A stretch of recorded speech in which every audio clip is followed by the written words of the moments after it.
Odnai, odnai, odnai. Para misi aku dengannya tunda aku lawang manasila. Aku anak kamu keiko bayi ngasuara bahaya kau para wesangsana. Uka mamuka isut paru si kabudaya.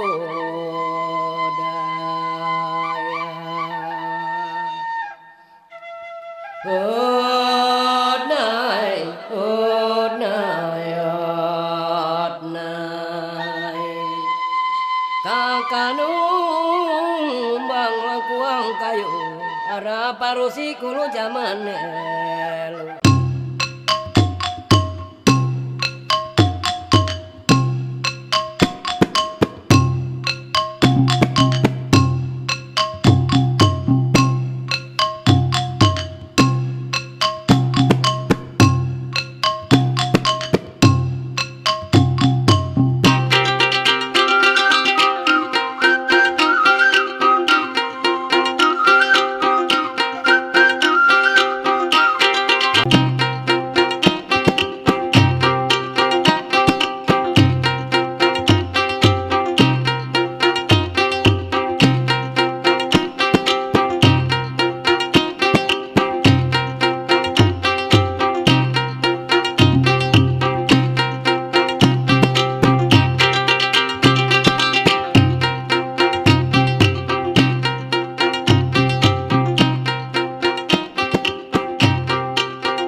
Perwakilan dari kelompok 1 izin untuk mewawancarai kalian berdua tentang tari Manasai.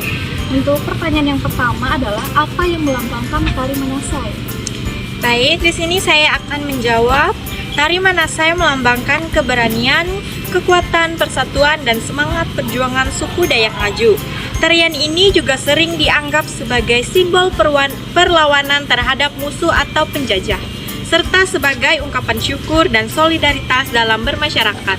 Bisa juga dalam keagamaan, upacara seperti tiwah, seperti upacara itu tuh, apa itu namanya, yang untuk pembersihan diri, bisa juga untuk ungkapan syukur atas apa yang sudah didapat di dalam kehidupan ini. Untuk pertanyaan yang kedua, apa makna spiritual dari tari Manasai? Baik, di sini saya akan menjawabnya.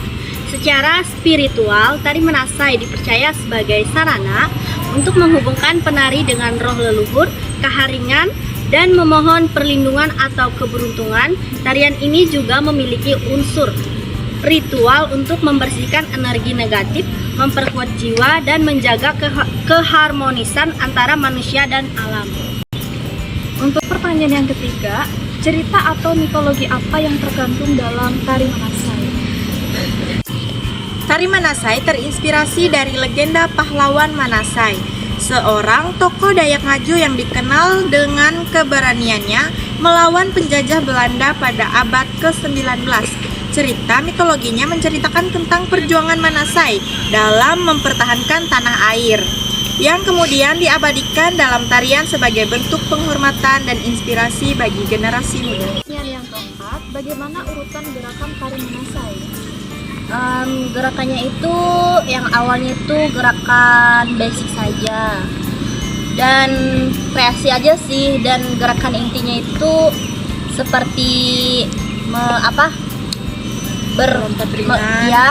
ringan, Merentangkan kedua tangan, melambai-lambai tangan, bergerak memutar sambil menasai, gitu aja sih. Karena gerakan tari Manasai itu tidak terlalu ribet untuk dipraktikkan. Oke. Untuk pertanyaan yang kelima, apa perbedaan gerakan antara penari laki-laki dan perempuan? Penari laki-laki biasanya menampilkan gerakan yang lebih agresif, terutama lebih ke cenderung berpower gitu. Melainkan kalau dengan penari perempuan, yaitu gerakannya lebih anggun, lebih lembut, lebih slay lah gitu. dan lebih langkah kakinya tuh lebih elegan dibandingkan dengan langkah kaki yang cowok yang harusnya lemah lembut seperti perempuan. Mereka laki-laki harusnya lebih berpower untuk apa itu yang menghempaskan ke tanah gitu. Harus tegak. Ya, terus lebih berpower. Baik. Untuk pertanyaan yang keenam, bagaimana posisi penari saat memulai menari?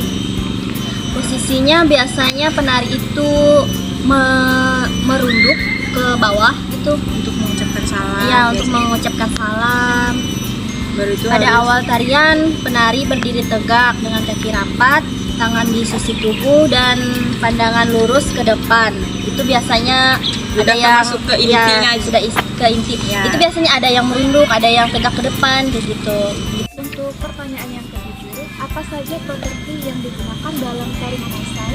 Properti tari Manasai juga tidak terlalu banyak, seperti menggunakan selendang untuk mengibaskan tangan untuk Manasai. Terus kalau untuk kepala menggunakan bulu burung dandang tingang itu Seperti yang kalau menari Dayak. itu dikelilingi kayak kita ngelilingi apa? sangkai kambang Iya, sangkai gitu. kambang, kayak sangkaraya orang Tiwa gitu. Kayak ada banyak yang lain gitu. Untuk pertanyaan yang ke-8, bagaimana penggunaan properti selendang dalam tari? Selendang digunakan sebagai aksesoris yang melambangkan komitmen dan kekuatan. Penari mengikatnya di pinggang dan menggerakkannya saat menari, seperti penyesuaian ke kiri ke kanan dan mengangkatnya tinggi untuk melambangkan dinamika gerakan dan memperkuat ekspresi emosional. Misalnya mengangkat ke atas seperti sayap burung tingang yang sedang terbang, itu menandakan adalah kesucian dalam agama Hindu. Jadi lanjut untuk pertanyaan yang ke-9, alat musik apa saja yang digunakan dalam pengiring musik tari Manasai? Pengiring musik menggunakan alat musik tradisional Dayak seperti gong, gendang, kecapi, kape. Alat musik biasa seperti rabab. Kadang-kadang ditambahkan suling atau alat perkusi lainnya untuk menciptakan irama yang menggugah semangat.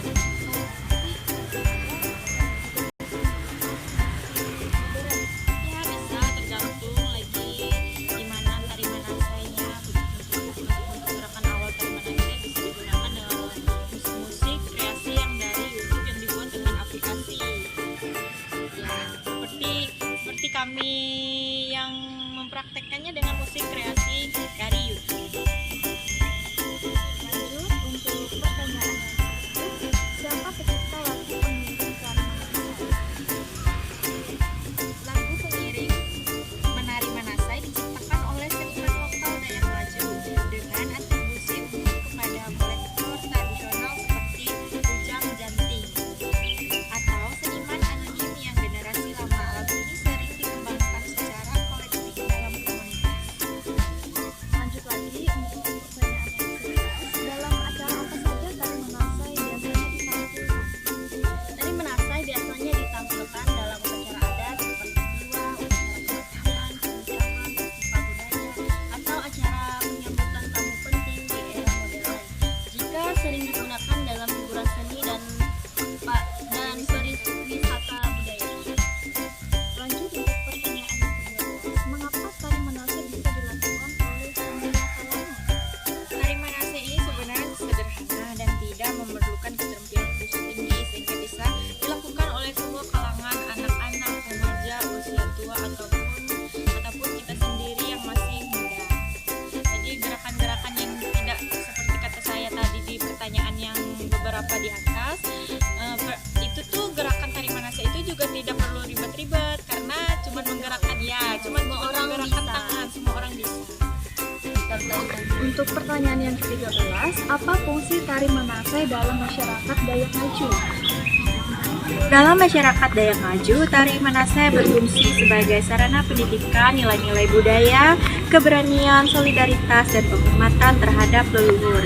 Ia juga digunakan dalam ritual untuk memperkuat ikatan sosial, merayakan kemenangan, atau sebagai bentuk sarana upacara lainnya.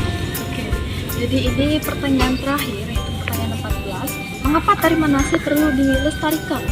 Tari Manasai perlu dilestarikan karena merupakan bagian penting dari warisan budaya Dayak Ngaju yang terancam oleh modernisasi dan globalisasi melestarikannya, membantu menjaga identitas suku, mencegah kepunahan tradisi, dan mendidik generasi muda tentang sejarah serta nilai-nilai leluhur sambil berkontribusi pada keberagaman budaya Indonesia. Ya, seperti kan sekarang kan lebih banyak tuh tari kreasi yang segala baru dibuat gitu. Jadi otomatis untuk agar tidak terjadinya kepunahan di antara banyak-banyaknya tari kreasi gitu. Jadi tari Manasai tetap akan menjadi lambang dari suku Dayak untuk Agar tidak tenggelam. ya agar tidak tenggelam gitu. Bagus sekali ya untuk jawabannya.